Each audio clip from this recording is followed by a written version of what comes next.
Well, hello everyone. Today we are doing something a bit different here. Yeah, because we had a lot of serious talk. We talk about money, we talk about relationship, how to lose fat on the health side, and so on. But I also want to do some random talk about any subject that just pops up or just yeah,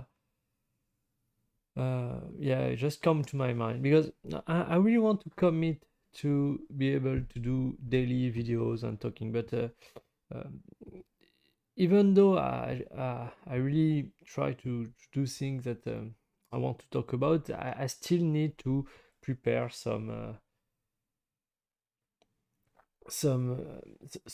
yeah, the content I want to do and so on, and how I want to present you basically. And so I want also to have some other type of content which more relaxed, more random basically. Well, I just uh, without preparation, just improvisation like this, or I just talk about something that any subject. And so today I want to talk about Roland Garros. If you didn't already figure out, I'm French. I'm living in France, and so this week and the next week, I think this is Roland Garros, and so um, we cannot talk about Roland Garros without talking about Rafael Nadal, and this has become really a big story for me because I mean, I don't know the number exactly, but he has win, I think, more than 10 Roland Garros. So, so for me, I literally spent more than a decade. I think, yeah, yeah. So I just saw him. I remember when I was, uh, yeah, in the end of my teenage and so on. I just remember him each year winning, winning, winning. And that was really, I mean, I didn't know anything about tennis, even though I practice a bit. And still to this day, tennis is not something that I'm practicing actually at all. But but still, there was something impressive about him. At the beginning, I didn't understand. I just saw him win and win again. But I think over the years, as he was building this habit, literally this habit of winning, his game become more and more fine-tuned to the point where it's almost like a robot, but not necessarily a robot. It's you can see in his eyes, in his focus, in the way he behave in the I don't know the word actually the course no where they are playing basically the way he behaves the way he his attitude and so on you can everything in what he does when he is in Roland Garros because I don't see I don't watch tennis usually on other tournament and so on so I can't really say about it but at Roland Garros everything in him just tell me that he masters his game to the deepest level. There is no uncertainty. You can see in his eyes that he knows what he's doing, and and there is no question that he's gonna win. Maybe not. Maybe like I think this was 2 years ago, Novak Djokovic win. But when he enter the ring, if I can say that, um, this is not an option for him in his mind. This is not something that he believe it will happen. For him, he's going to win. And I mean, this is really difficult to even understand for us that are not in his shoes, because after winning so much time, I mean, the determination and the focus and the lack of uncertainty that he probably has is tremendous. And so because I study a lot mastery over the years, because I want to become a pro athlete in golf and so on. So I really dive deep into that, and yeah, I never seen in any other sport someone that is actually so much that you, just by seeing him, you know he masters his game. You know you know he masters what he's doing to the deepest level. And the only thing maybe I can relate to is from some Eastern country where they are talking about the Zen and so on, and how to forgive about yourself, your ego, and just being in the moment, doing your things and and performing, and the fact that there is no separation between you and what you are doing. And so for years I understand that conceptually and so on, but that's really something else to seeing someone actually showing this trait, showing really what it means to master something. And yeah, so I don't say that it inspired me. Maybe it inspired me in some way. I don't know how I can translate that into golf, because the main difference when you have between golf and tennis is basically tennis is it's a one-to-one battle from two players, and also the rhythm is much it's fast. You with enough focus you can stay in the momentum, in the flow state, really not really easily, but easy, but more easily than you can in golf, because in golf you have a lot of period of pause where you can think and so on, and those thoughts can make you can throw you out of your flow state. So I don't know why I'm so impressed by what he's doing and the level of mastery he reached, because there is no doubt that other players are really good, and I mean maybe on other type of playing field is not even at their level, but I don't know. There's something that is really surprising,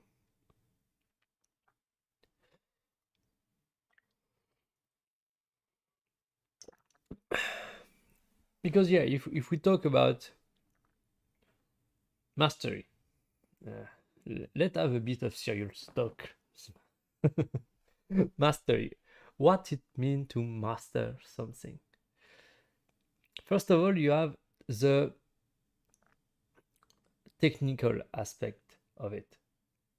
Of course, you need to learn the game, you need to learn the rule and so on. Then you need to be able to practice to execute the movement the right way and so on. And so there is being right about that, that so you need to learn, you need to practice, understand what are your mistakes, what you are doing right, what you are doing wrong, and so on. So this is a process that will take time. And there is this 10,000 hours rule that people are saying that basically this is what you need to reach this level of world-class mastery. I don't know if 10,000 hours objectively is what it takes, but what I find with myself is the more I'm reaching this point of 10,000 hours, the more my body starts to automate things. And maybe this is that. Maybe this is what a mastery of the technical part come. It's you need to put in the hours, and it doesn't matter how long it take, but you will need to, yeah, you need a certain amount of hours, so your body, so it becomes part of your being, to do the movement basically. And that's not very clear what I'm saying. But yeah, uh, because you're generally extremely conscious about what you are doing at the beginning stage. When you understand, you okay, I need to do that, I need to do that, but it takes time to really take the technique to your subconscious level. And so this is the first part of the mastery.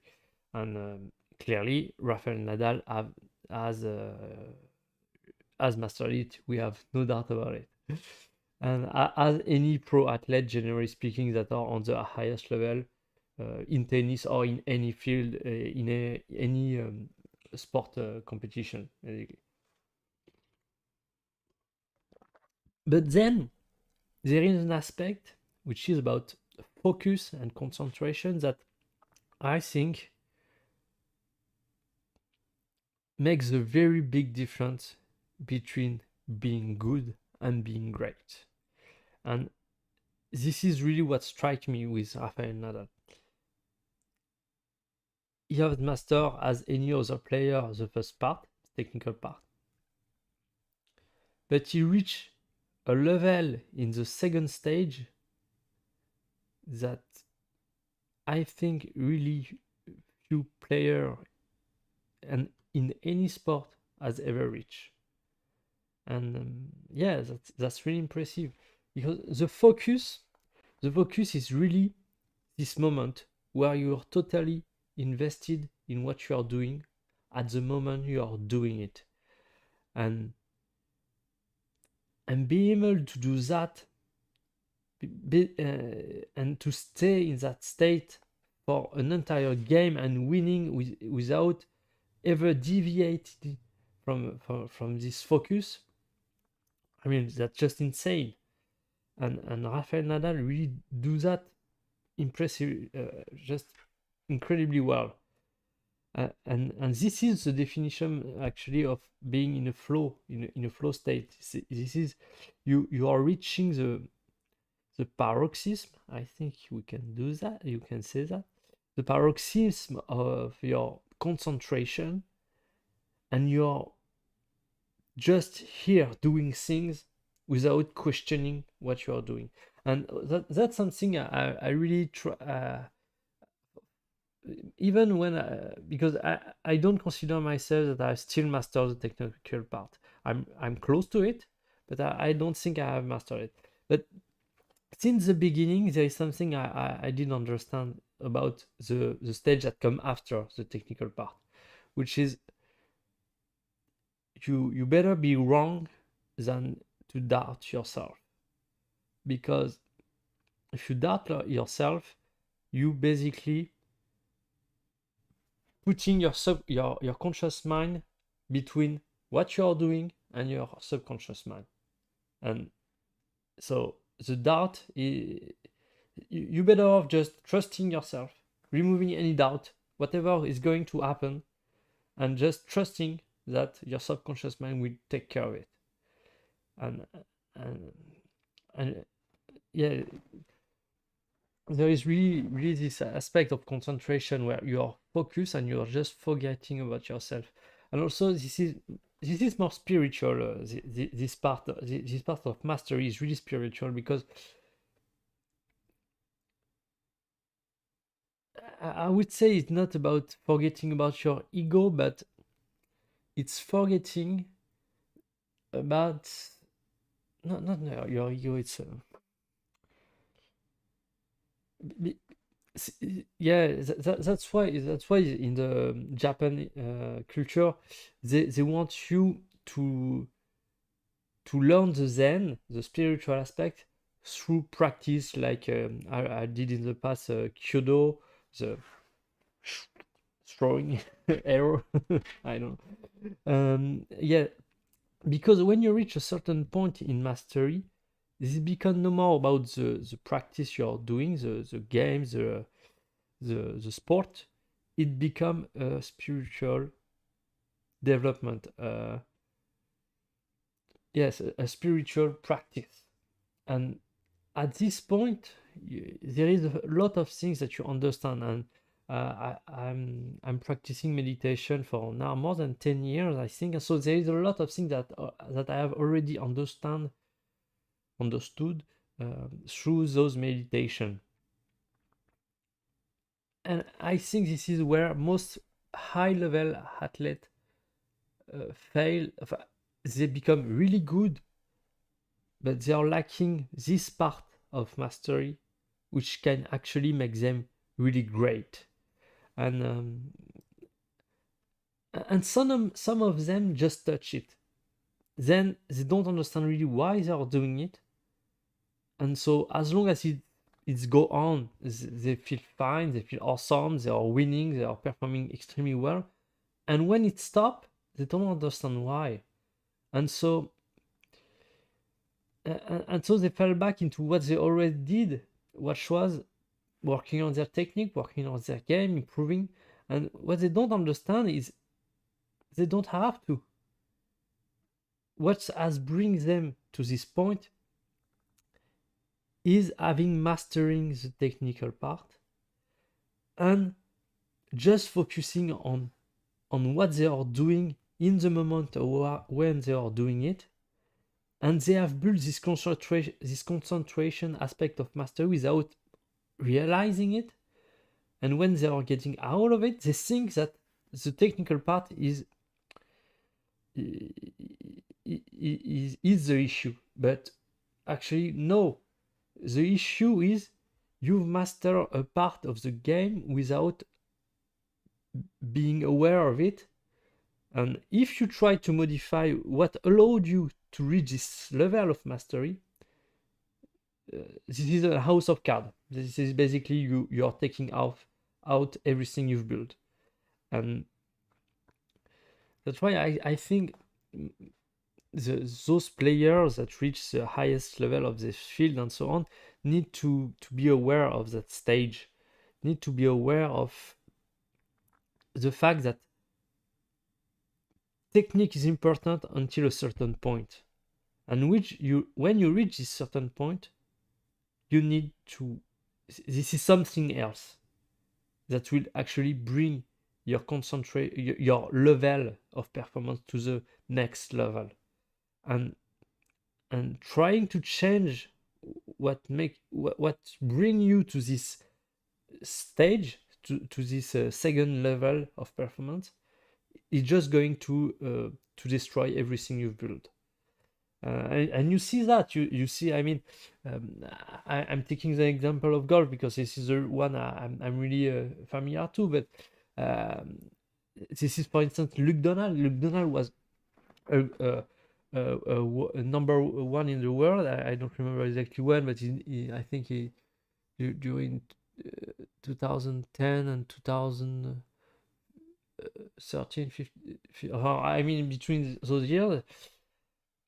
So he was really great and so on, but the issue he has in his game, if issue there is when you are number one in the world, was that it wasn't really long in terms of distance. And so I think as long as everything was going well, he wasn't questioning himself. He was just doing things and so on. But of course, this is really, especially if you don't know that you have reached this second level of mastery, this is really difficult to, when things go wrong, to just say, no, I'm going to stick with what I know and just focus on really owning this stage of mastery, of focus and concentration. And because most of them don't know it exists, as I said. And so you fall back onto what you know, which is modifying your technique, trying to improve, and so on. But this is just the fine way to destroy. Yeah, and so that's really And I don't know. I don't know if Rafael Nadal actually know what he does, but I think that cannot be a coincidence to have someone like him being so good at what he does for that long. I don't think that's just a coincidence. Maybe I'm wrong. Maybe it's also unaware of how and why he is doing it, but I don't think so.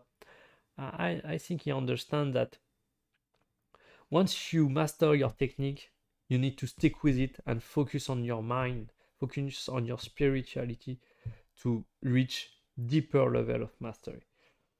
So yes, uh, that was a good random talk.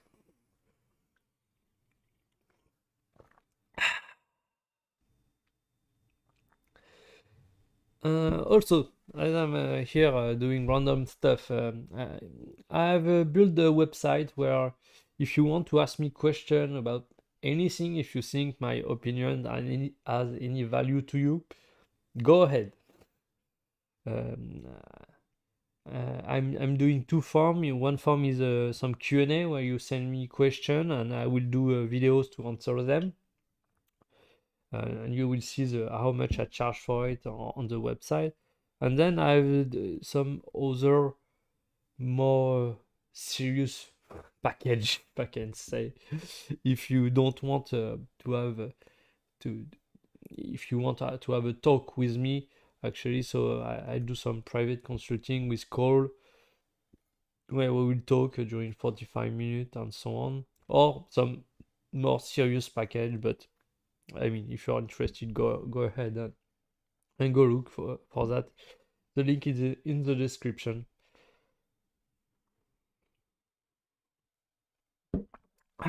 So yeah, I think that's it for today.